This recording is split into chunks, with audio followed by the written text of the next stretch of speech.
नमस्कार, मैं हूं चरण सिंह राजपूत और आप देख रहे हैं द न्यूज़ 15 बिहार। दिल्ली में विधानसभा चुनाव जीतने के बाद में प्रधानमंत्री नरेंद्र मोदी और गृह मंत्री अमित शाह जो है वो बिहार के मिशन पर लग चुके हैं। भारतीय जनता पार्टी इस बार बिहार में अपने दम पर मुख्यमंत्री बनाने में पूरी तरह से जुट गई है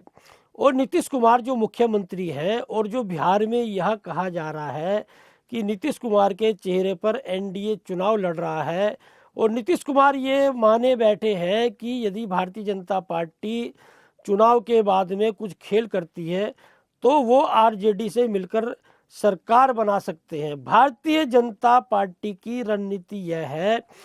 कि नीतीश कुमार को उस लायक छोड़ा ही ना जाए, आरजेडी से मिलकर सरकार बना सके। तो ऐसे में बड़ा प्रश्न ये उठता है कि आखिर भारतीय जनता पार्टी ऐसा करने क्या जा रही है, क्योंकि बिहार की राजनीति में तो अब तक यह माना जाता था कि नीतीश कुमार जिस पाले में है वो पाला जो है उसका जो है एक तरह से जीत होती थी और नीतीश कुमार ही ऐसा समीकरण बनाकर लाते थे कि मजबूरी हो जाती थी नीतीश कुमार को मुख्यमंत्री बनाना। जी हाँ, चिराग पासवान भले ही एनडीए में हो, लेकिन भारतीय जनता पार्टी चिराग मॉडल को अपनाने में लग गई है इस समय विधानसभा चुनाव में। तो इस समय जब चिराग पासवान यदि एनडीए में है तो एक बड़ा प्रश्न ये उठता है कि तो फिर चिराग मॉडल जो है भारतीय जनता पार्टी बिहार में कैसे लागू कर पाएगी, कैसे उस पर काम कर पाएगी। दरअसल प्रशांत किशोर जो लगातार नीतीश कुमार पर हमला बोल रहे हैं, लगातार तेजस्वी यादव पर हमला बोल रहे हैं और आपने प्रशांत किशोर के भाषण में देखा होगा कि वो भारतीय जनता पार्टी पर हमलावर नहीं होते हैं। वो सम्राट चौधरी पर, विजय सिन्हा पर, प्रधानमंत्री नरेंद्र मोदी पर, गृह मंत्री अमित शाह पर हमलावर नहीं होते हैं। वो हमलावर होते हैं नीतीश कुमार पर, वो हमलावर होते हैं लालू प्रसाद यादव पर, वो हमलावर होते हैं तेजस्वी यादव पर। लगातार प्रशांत किशोर बोलते रहे हैं कि 9वीं फेल बेटे को राजा बनाना चाहते हैं लालू प्रसाद यादव। लगातार नीतीश कुमार के मामले में बोल रहे हैं कि नीतीश कुमार जो है अब रिटायर्ड हो चुके हैं, वो बीमार हैं और उनके शासनकाल में जो है कानून व्यवस्था पर लगातार जो है निशाना साध रहे हैं प्रशांत किशोर। तो ये माना जा रहा है कि चिराग मॉडल के लिए तैयार किया गया है प्रशांत किशोर को और प्रशांत किशोर जो है जदयू को जो सीटें मिलेंगी, जो सीटें जीतने की स्थिति में होगी जदयू, प्रशांत किशोर से वहां चुनाव लड़वाया जाएगा और भारतीय जनता पार्टी प्रशांत किशोर की मदद करेगी। इस तरह की सूचनाएं लगातार मिल रही हैं। अंदर खाने भारतीय जनता पार्टी की रणनीति यह है कि जदयू को 20 से 25 सीटों पर समेट दिया जाए और जदयू की जगह जो है वो प्रशांत किशोर को एनडीए में लिया जाए। ये रणनीति भारतीय जनता पार्टी की है कि जदयू को उस लायक ना छोड़ा जाए कि नीतीश कुमार जो है वो खेल कर सके। दरअसल जदयू के जो है सेकंड लाइन के नेता ललन सिंह और संजय झा के लगातार जो है इस तरह की खबरें आ रही हैं कि वो अमित शाह के करीब अधिक हैं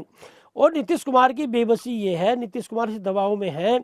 यदि कोई निर्णय लेते हैं तो जदयू भी टूट सकती है। लेकिन यह जरूर कहा जा सकता है कि नीतीश कुमार जितना लंबा एनडीए में रहेंगे उतनी ही जदयू कमजोर होगी, उतनी नीतीश कुमार जो है कमजोर होंगे। और नीतीश कुमार की जो रणनीति यह है कि अधिक से अधिक सीटें लेकर विधायक बनाकर जो है चुनाव के बाद में सौदेबाजी की जाए, चुनाव के बाद में भारतीय जनता पार्टी का खेल ना होने दिया जाए। तो नीतीश कुमार को यह बखूबी समझ लेना चाहिए कि यह बात भारतीय जनता पार्टी भी बखूबी समझ रही है। नीतीश कुमार को उस लायक छोड़ा नहीं जाएगा कि नीतीश कुमार कोई खेल कर सके, आरजेडी से मिलकर सरकार बना सके। भारतीय जनता पार्टी की रणनीति यह है कि चिराग पासवान, जीतन राम मांझी, उपेंद्र कुशवाहा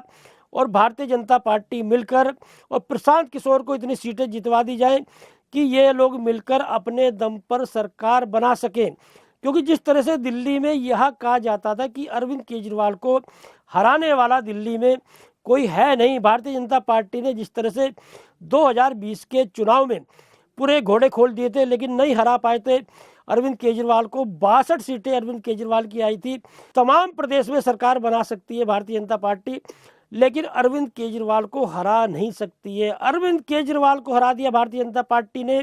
22 सीटों पर समेट कर रख दिया 62 से। तो नीतीश कुमार जिस तरह से पिछले विधानसभा चुनाव में आपने देखा होगा कि चिराग पासवान के चलते 43 सीटों पर सिमट कर रह गए थे नीतीश कुमार, और इस बार प्रशांत किशोर को इस तरह से इस्तेमाल किया जाएगा, प्रशांत किशोर को इस तरह से चुनाव लड़वाया जाएगा, उनके प्रत्याशियों को इस तरह से खड़ा किया जाएगा कि नीतीश कुमार को 20 से 25 सीटों पर समेटने की तैयारी है भारतीय जनता पार्टी की।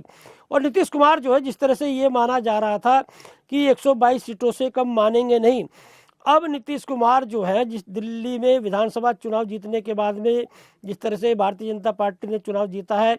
अब नीतीश कुमार को ज़्यादा सीटें भी नहीं देने जा रही है भारतीय जनता पार्टी। भारतीय जनता पार्टी का प्रयास यह है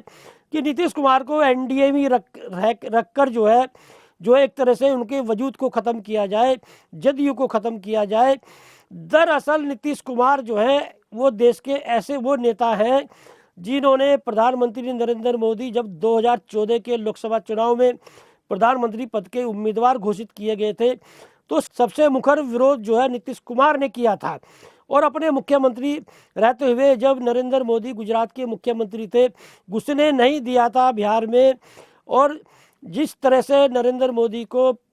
2014 के लोकसभा चुनाव में प्रधानमंत्री पद का उम्मीदवार बनाया गया था, नीतीश कुमार ने एनडीए से नाता तोड़ लिया था। तो जिस तरह से नरेंद्र मोदी का मुखर विरोध जो है नीतीश कुमार ने किया, और जब इस बार जो है गृह मंत्री अमित शाह ने बोला कि भाई बिहार का मुख्यमंत्री कौन होगा, किसके चेहरे पर चुनाव लड़ा जाएगा, यह बात जो है भारतीय जनता पार्टी का संसदीय बोर्ड तय करेगा। नीतीश कुमार जो है जिस तरह से नाराज देखे गए, जिस तरह से सारे नेताओं ने बाबा भीमराव अंबेडकर के मामले में अमित शाह का बचाव किया, लेकिन नीतीश कुमार मुखर रहे और उन्होंने बाबा साहब की मूर्ति मंगाकर उन्हें नमन किया, मतलब एक तरह से विरोध किया अमित शाह के उस बयान का। और अब तक जो है नीतीश कुमार नाराज दिखाई दे रहे हैं। तो गृह मंत्री अमित शाह, प्रधानमंत्री नरेंद्र मोदी नीतीश कुमार को सबक सिखाने में लग गए हैं, या ये कहे कि नीतीश कुमार यदि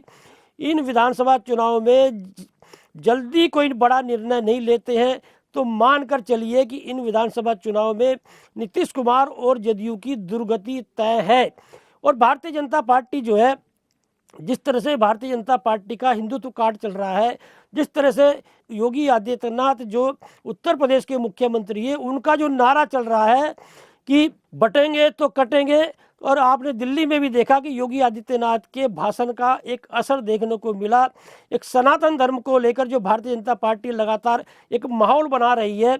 तो ये माना जाए कि बिहार में क्या नीतीश कुमार, लालू प्रसाद यादव मिलकर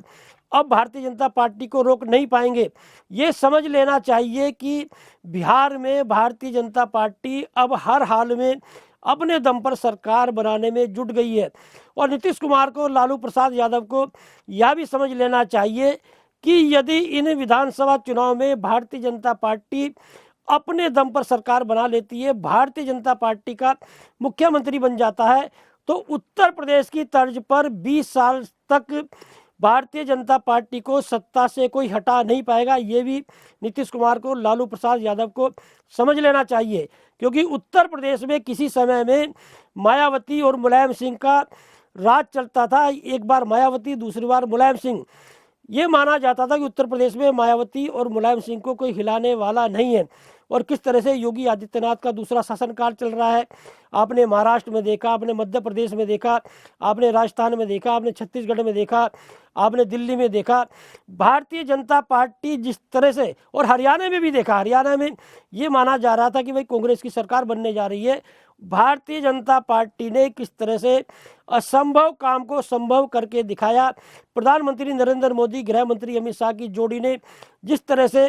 कांग्रेस से राजस्थान में, मध्य प्रदेश में, छत्तीसगढ़ में सत्ता छीनी, हरियाणा में सत्ता छीनी, तो मानकर चलिए यदि नीतीश कुमार, लालू प्रसाद यादव अभी भी जो है इस तरह से अलग अलग चुनाव लड़ने लगे